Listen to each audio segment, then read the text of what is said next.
Well, I mean, I'll just start by saying I think Utah is a tournament team. I think they're a very good team. So to have such a convincing win was really fun. And I thought, just overcame our second quarter. I think a lot of that might even just be mental fatigue this time of the year. I thought we evaluated it just really well in the second half, just not fouling, working a little bit harder to get our positioning and not putting them on the free throw line. But that's a very good team. I think that's a team that's going to be in the NCAA tournament. So I thought this was a great win for us. And, the coach, Lynn, said before the game, you guys just, we're so deep. You never know. We can hurt you from any position at any time. And I think, that was what was so much fun about this game. Just so many people played well. We've had people take turns in different games, but I thought within the course of one game, we had a lot of people, both our starters and our bench, come in, just contribute even that much more. So, fun game. We talked about how you guys weren't satisfied with the defense in this one. Which factors do you think were? Well, I think the first half defense. The first half defense, and it's tough when you have a team, and I compared Utah to Oregon State, where everybody on the floor can shoot it, and they read really well and they play off each other really well. And then you have, Potter, you have someone in the middle who's, really good, who most people try to double, and, it's hard to play one-on-one. I thought Quinn was fantastic, and Sophie, I thought we did a great job on, their top center, and that made a big difference. We took away their threes.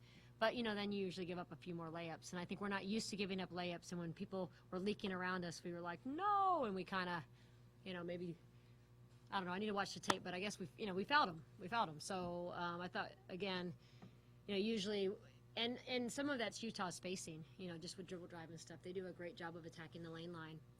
And that is one big thing that we have to get better at defensively. And I knew it was going to be a huge challenge today, is just kind of lane line drives. But I thought it was a great offensive game.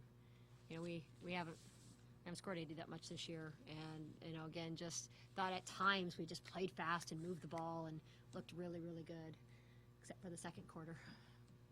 Minus the second quarter, I thought we had really good team offense, and we played fast and got points in transition, played aggressive, and yet I think I still think our best basketball is ahead of us.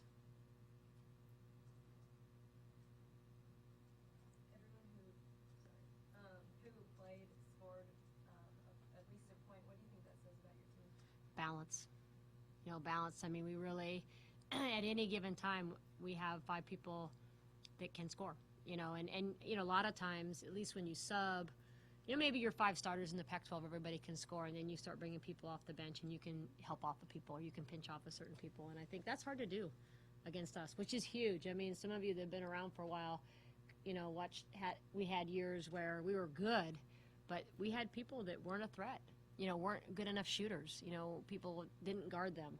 And that made team offense very challenging.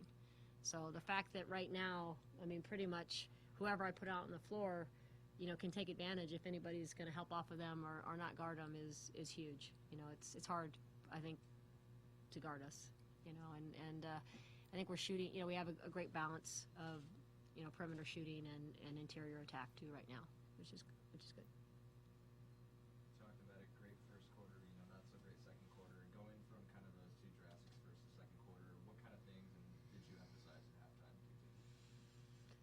Well, I mean, it's all about our defense.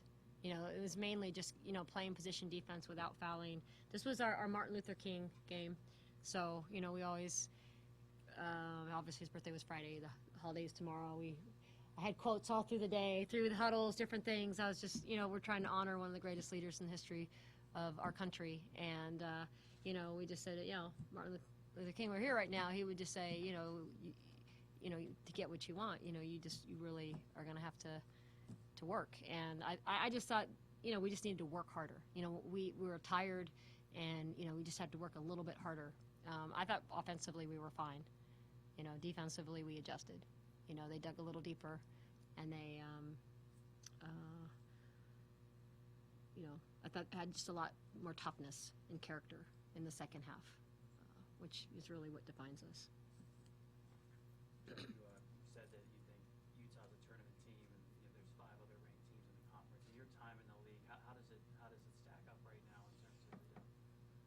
Well, I mean, obviously we have 2 more teams than the Pac-10. So with that said, I mean, we've never had this much depth. I can remember a year. Steve, did we get 7 in one year? Yeah, like that was a deep year, and we got 7 out of 10 in, and so it kind of compares with that year. But I think so I think we could get 8 out of 12 in. Can't remember if we ever had this many teams ranked. But I think the exciting thing is, we came out of the preseason with a number 1 RPI. And that, I don't know if, we've done that very much. I think one of the criticisms was just the strength of schedule for some of the teams in our conference. But, the Pac-12 network has just been unbelievable for women's basketball. I mean, our exposure nationally now is why we've got so many teams being recognized, players being recognized. So it's just been unbelievable.